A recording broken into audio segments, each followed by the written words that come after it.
사랑하는 주양교회 성도 여러분, 안녕하세요. 이병철 목사입니다. 날이 많이 춥습니다. 감기 조심하시고 모두 평안하길 바랍니다.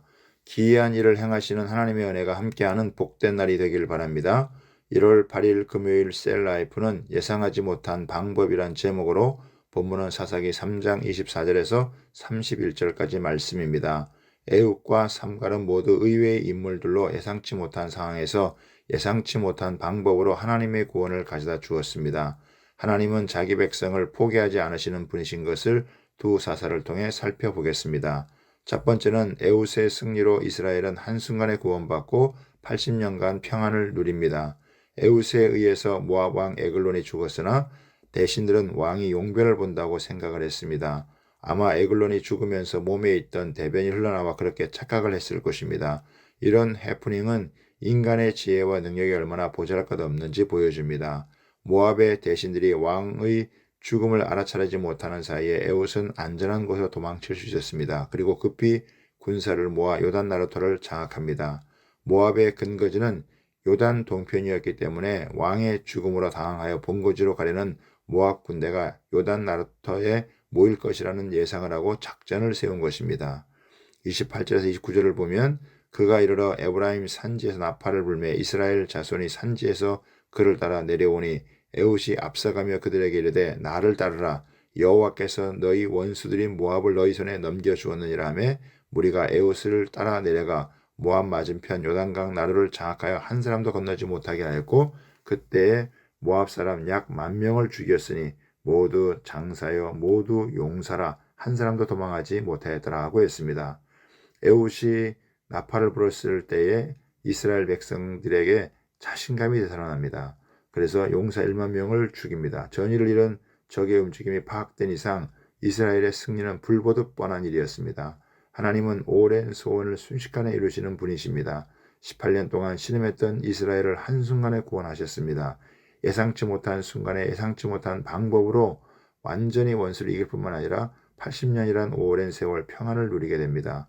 우리의 모든 삶이 하나님의 손 안에 있습니다. 비록 눈앞에 보이는 어려움이 난공불락의 요새와 같을지라도 하나님의 말씀 한마디에 힘을 잃고 무너집니다. 그러므로 환경이나 사람의 말이 아니라 하나님의 말씀에 집중해야 합니다.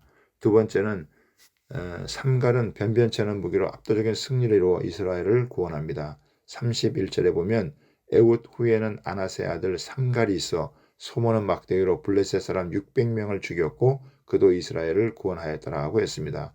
삼갈은 아낫의 아들인데 아낫은 가나안의 여신입니다. 삼갈이 가나안 여신 아낫을 섬기는 집안의 출신으로 해석할 수 있습니다. 즉 삼갈의 부모가 이스라엘 백성임에도 불구하고 우상 숭배에 깊이 빠졌고 삼갈은 그런 가나안화 되어버린 부모에게서 성장한 것입니다. 이런 의미에서 볼 때 삼갈은 전통적인 의미에서의 신앙을 가진 사람이 아니라고 할 수 있습니다.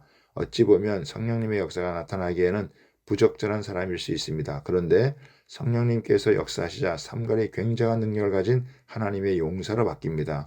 성령님의 역사는 사람들의 생각에 제한되지 않습니다. 신학적인 정통성을 가진 사람에게만 나타나는 것이 아닙니다. 하나님의 나라는 말에 있지 않고 능력에 있습니다. 이스라엘은 블레셋에 짓눌려 있는데 블레셋 사람들은 철저한 인본주의자들이었습니다. 이스라엘 백성들에게 가장 무서웠던 원수였습니다. 출애굽 때 해변에 좋은 길 대신에 물도 없고 먹을 것도 없는 광야길로 인도하였던 이유가 블레셋 족속 때문이었습니다. 블레셋은 늘 가까이에서 괴롭혔습니다. 삼손도 블레셋과 싸웠습니다.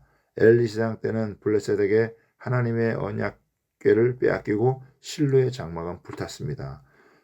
사울이 블레셋 사람 골리앗과 대치하면서 불안과 두려움에 사로잡혔다가 다윗이 등장하면서 승리하게 됩니다.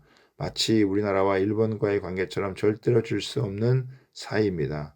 군사력의 싸움이 아니라 정신력과 자존심의 싸움입니다. 그런데 평범한 농부가 블레셋 사람이 와서 자기 민족의 사람을 죽이는 것을 보자 분연히 일어나 농기구로 600명을 죽입니다. 한 무명의 용사가 무장한 군인 600명을 이긴 대승리입니다. 변변치 않은 무기로 즉 소모는 막대기로 이런 엄청난 승리를 거둔다는 것은 경이로운 것입니다.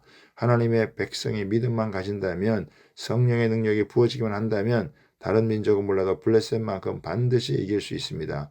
성경은 그냥 한 것이 없습니다. 계속되는 블레셋과의 싸움이 될 것입니다. 싸움에서 승리하는 비결은 군사의 수나 무게가 아니라 오직 성령의 능력입니다. 어떻게 승리할 수 있는지 분명한 이정표를 제시하고 있습니다. 열악하고 어려운 상황일지라도 하나님이 함께 하시면 능히 이길 수 있습니다. 성령의 능력이 임하면 차원이 달라집니다. 오늘도 성령님의 임재를 사모하는 가운데 주님의 승리를 누리기를 바랍니다.